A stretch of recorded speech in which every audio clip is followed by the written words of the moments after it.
ഈശോയിലെ എത്രയും സ്നേഹമുള്ള സഹോദരി സഹോദരന്മാരെ, നാം ഇന്ന് പെസഹ തിരുനാൾ ആചരിക്കുകയാണല്ലോ.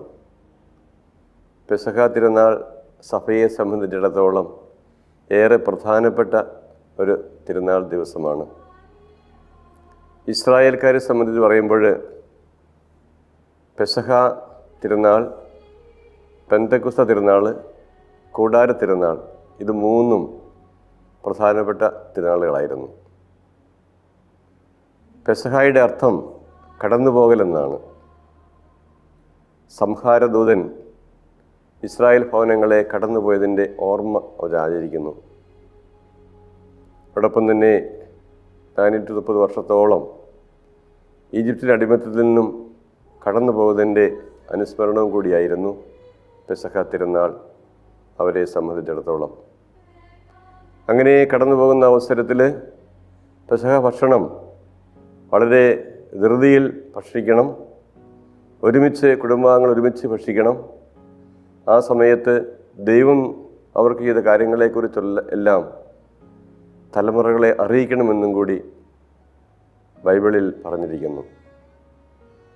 ഇതിൻ്റെ സാഹചര്യത്തിലാണ് ഈശോ ജെറുസലമിലെ അന്ത്യ അത്താഴത്തിൻ്റെ സാഹചര്യത്തിൽ പെസഹ ആഘോഷിക്കുന്നത് അല്ലെങ്കിൽ ആചരിക്കുന്നത്. ഇസ്രായേൽക്കാരെ സംബന്ധിച്ചിടത്തോളം അത് സന്തോഷത്തിൻ്റെ അവസരമായിരുന്നു. തങ്ങൾ അടിമത്തിൽ നിന്നും മോചിതരായി, സംഹാരദൂതനിൽ നിന്നും മോചിതരായി സ്വാതന്ത്ര്യത്തിലേക്ക് പോകുന്നതിന് സന്തോഷം. ഈശോ ഈ പെസഹ നാളിൽ ശിഷ്യന്മാരോടൊപ്പം അന്ത്യ അത്താഴത്തിൽ അവിടുന്ന് കുരിശിലൂടെ കടന്ന് പിതാവിൻ്റെ അടുക്കിലേക്ക് പോകുന്നതിൻ്റെ ഒരനുസ്മരണം കൂടി ആയിട്ട് ഈശോയുടെ മനസ്സിലുണ്ടായിരുന്നിരിക്കണം. അതുകൊണ്ടാണ് അവിടുന്ന് പറയുന്നത്, ഇനി ഈ ഭക്ഷണം, ഈ പെസഹ നിങ്ങളോടൊപ്പം ഞാൻ ഭക്ഷിക്കുകയില്ല. ഈശോയുടെ മനസ്സിൽ പിറ്റേ ദിവസത്തെ കുരിശാരോഹണത്തിൻ്റെ ചിന്ത ഉണ്ടായിരുന്നിരിക്കാം. പക്ഷേ ഈശോ ആ ശിഷ്യന്മാരോടൊപ്പം ഭക്ഷണം കഴിച്ച് അവർക്ക് നിത്യമായിട്ടുള്ള ഒരു വിരുന്ന് ഒരുക്കുന്ന സാഹചര്യം കൂടിയാണത്. ആ വിരുന്ന് വിശുദ്ധ കുർബാനയുടെ സ്ഥാപനമാണ്. വിശുദ്ധ കുർബാന സ്ഥാപിക്കുന്നത് ഈ അന്ത്യ അത്താഴ വേളയിലാണ്. ഈശോ ശിഷ്യന്മാരോട് പറയുന്നുണ്ട്, നിങ്ങൾ എൻ്റെ ഓർമ്മയ്ക്കായി ചെയ്യുവിൻ. മറ്റു ചില സ്ഥലങ്ങളിൽ ഈശോ പറയുന്നുണ്ട്, ഇത് മനുഷ്യരോട് എന്നും ആയിരിക്കുവാൻ വേണ്ടി, ഞാൻ നിങ്ങളോടൊപ്പം എന്നും ആയിരിക്കുവാൻ വേണ്ടി ഈ വിശുദ്ധ കുർബാന സ്ഥാപിക്കുന്നു. യോഹന്നാന്റെ സുവിശേഷം 6-ാം അധ്യായത്തിൽ നമുക്ക് കാണുന്നുണ്ട്, സ്വർഗത്തിൽ നിന്ന് ഇറങ്ങി വന്ന ജീവനുള്ള അപ്പമാണിത്. ഇത് ഭക്ഷിക്കുന്നത് മരിക്കുകയില്ല, നിത്യം ജീവിക്കും. പെസഹ തിരുനാൾ, ദിവ്യകാരുണ്യം, വിശുദ്ധ കുർബാന ഈശോ സ്ഥാപിച്ചതിൻ്റെ ഓർമ്മ ദിവസം കൂടിയാണ്. അതോടൊപ്പം തന്നെ ഇതെൻ്റെ ഓർമ്മയ്ക്കായി ചെയ്യുവനെന്ന് ശിഷ്യന്മാരോട് പറഞ്ഞപ്പോൾ ഈ ദൗത്യം അവിടുന്ന് അപ്പോസ്തലന്മാരെ ഏൽപ്പിക്കുകയാണ്. ഇത് തുടർന്നുകൊണ്ട് പോകാനുള്ള ദൗത്യം. വിശുദ്ധ കുർബാന തുടരണമെങ്കിൽ പൗരോഹിത്യ ശുശ്രൂഷ വേണം. ഈ പെസഹ ദിവസം പൗരോഹിത്യം സ്ഥാപിക്കുന്ന ദിവസം കൂടിയാണ്. പൗരോഹിത്യ ശുശ്രൂഷ അത് മാമോദീസ സ്വീകരിച്ച എല്ലാവരും പൗരോഹിത്യം സ്വീകരിച്ചവരാണ്. എന്നാൽ ശുശ്രൂഷ പൗരോഹിത്യം, മിനിസ്റ്റീരിയൽ പ്രീസ്റ്റ്ഹുഡ്, അത് അപ്പസ്തോലന്മാരുടെ പിൻഗാമികളായ മെത്രാന്മാർ വഴി പുരോഹിതർക്ക് നൽകുന്നതാണ്. ഇന്ന് ഈ പൗരോഹിത്യ ശുശ്രൂഷയിലൂടെയാണ് സഭാ ശുശ്രൂഷകൾ നിറവേറ്റപ്പെടുന്നത്. അങ്ങനെയെങ്കിൽ പെസഹ നാള് പൗരോഹിത്യ ശുശ്രൂഷ സ്ഥാപിച്ചതിനും കൂടിയാണ്. അതോടൊപ്പം തന്നെ എല്ലാ വിശ്വാസികൾക്കും, മാമോദീസ സ്വീകരിച്ച എല്ലാവർക്കും പൊതു പൗരോഹിത്യം, രാജകീയ പൗരോഹിത്യമുണ്ട്. അങ്ങനെ ഈ പൗരോഹിത്യ ശുശ്രൂഷയിലൂടെ സഭാ ശുശ്രൂഷ നടത്തുമ്പോൾ ചിന്തിക്കേണ്ട ഒരു കാര്യമുണ്ട്, പ്രത്യേകിച്ച് പുരോഹിതർ ചിന്തിക്കേണ്ട കാര്യമുണ്ട്. ഈശോ ബലി വസ്തുവും ബലി അർപ്പകനുമായിരുന്നു. ഓരോ പുരോഹിതനും ബലി അർപ്പകനും ബലി വസ്തുവുമായി തീരണം. കൊണ്ട് ഈശോ പറഞ്ഞത്, നിങ്ങൾ പരസ്പരം സ്നേഹിക്കുവിൻ. യോഹന്നാന്റെ സുവിശേഷം 13-ാം അധ്യായത്തിൽ നാം കാണുന്നുണ്ട് ഈ പരസ്പര സ്നേഹത്തിൻ്റെ വലിയ ഒരു പ്രതീകമായിട്ടാണ് ഈശോ ശിഷ്യന്മാരുടെ പാദങ്ങൾ കഴുകുന്നത്.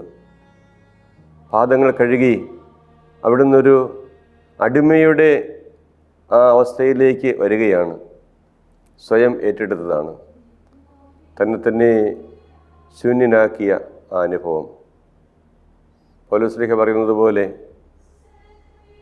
ഈശോ തന്നെ താഴ്ത്തി അടിമയുടെ ആ രൂപത്തിലേക്ക് വന്നു. അപ്പോൾ ഓരോ പുരോഹിതനും ശുശ്രൂഷയിലൂടെ മറ്റുള്ളവർക്ക് സ്നേഹ ശുശ്രൂഷ ചെയ്യേണ്ട വ്യക്തികളാണ്. സ്നേഹത്തിൻ്റെ വലിയ കൽപ്പന ഈശോ നൽകുന്നത് ഈ സാഹചര്യത്തിലാണ്.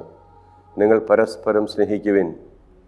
നിങ്ങൾ പരസ്പരം സ്നേഹിക്കുന്നവർ നിങ്ങൾ എൻ്റെ ശിഷ്യന്മാരാണെന്ന് ലോകം അറിയും. ഇന്ന് നമുക്കുള്ള ദൗത്യം ഇതാണ്.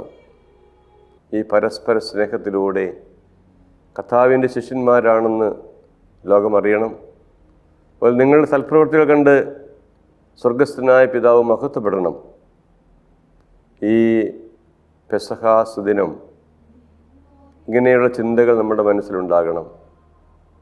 ദൈവം മനുഷ്യനായി ലോകത്തിൽ അവതരിച്ചു, ദാസൻ്റെ രൂപം സ്വീകരിച്ചു. അത് നമുക്കൊരു മാതൃക നൽകാൻ വേണ്ടിയാണ്.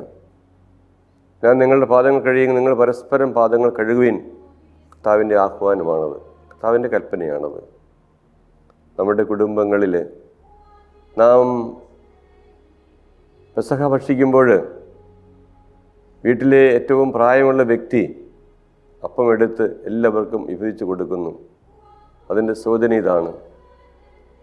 ദൈവം നമുക്ക് നൽകിയ നിത്യജീവൻ്റെ അപ്പം അതിൻ്റെ സൂചനയായിട്ടാണ്, അതിൻ്റെ പ്രതീകമായിട്ടാണ് ഓരോ കുടുംബത്തിലെയും കുടുംബനാഥൻ അപ്പം കുടുംബാംഗങ്ങൾക്ക് വിഭജിച്ച് കൊടുക്കുന്നത്. അതിലൂടെ തന്നെ ശുശ്രൂഷയ്ക്കായിട്ട് ആ കുടുംബാംഗങ്ങളുടെ ശുശ്രൂഷയ്ക്കായിട്ട് ഏൽപ്പിക്കുകയാണ് ചെയ്യുന്നത്.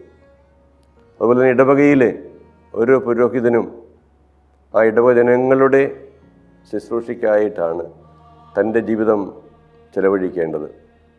നമ്മുടെ ഓരോരുത്തരുടെയും ജീവിതം ദൈവത്തിനും ദൈവജനത്തിനും വേണ്ടി സമർപ്പിക്കുവാൻ ഈശോ ആഗ്രഹിക്കുന്നു. ഇപ്പോൾ വിശുദ്ധ കുർബാന അതാണ് സഭയുടെ ഏറ്റവും വലിയ ശക്തിയായിട്ട്. ദൈവം നൽകിയ ഏറ്റവും വലിയ സമ്മാനമാണ്, മനുഷ്യകുലത്തിന് നൽകിയ ഏറ്റവും വലിയ സമ്മാനമാണ് വിശുദ്ധ കുർബാന. കാരണം ജീവിക്കുന്ന ഈശോ നമ്മുടെ കൂടെ ദിവ്യകാരുണ്യത്തിലുണ്ട്. അതോടൊപ്പം തന്നെ സ്നേഹത്തിൻ്റെ കൽപ്പന. ഇത് ലോകം ഇന്നേറെ ആഗ്രഹിക്കുന്നതാണ്, സ്നേഹം അനുഭവിക്കുവാനും സ്നേഹം പങ്കുവയ്ക്കുവാനും.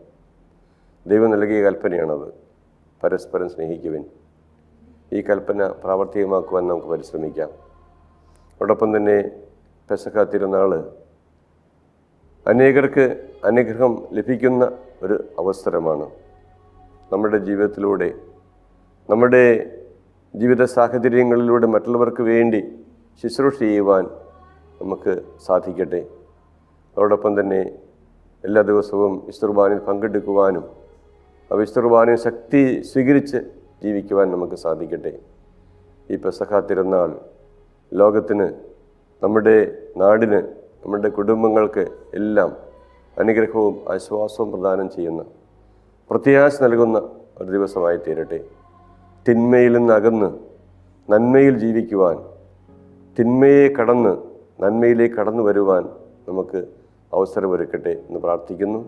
ദൈവം നമ്മെ സമർത്ഥമായി അനുഗ്രഹിക്കട്ടെ. ഒരിക്കൽ കൂടി എല്ലാവർക്കും പെസഹ തിരുനാളിൻ്റെ മംഗളങ്ങൾ സ്നേഹപൂർവ്വം ആശംസിക്കുന്നു. ദൈവം അനുഗ്രഹിക്കട്ടെ.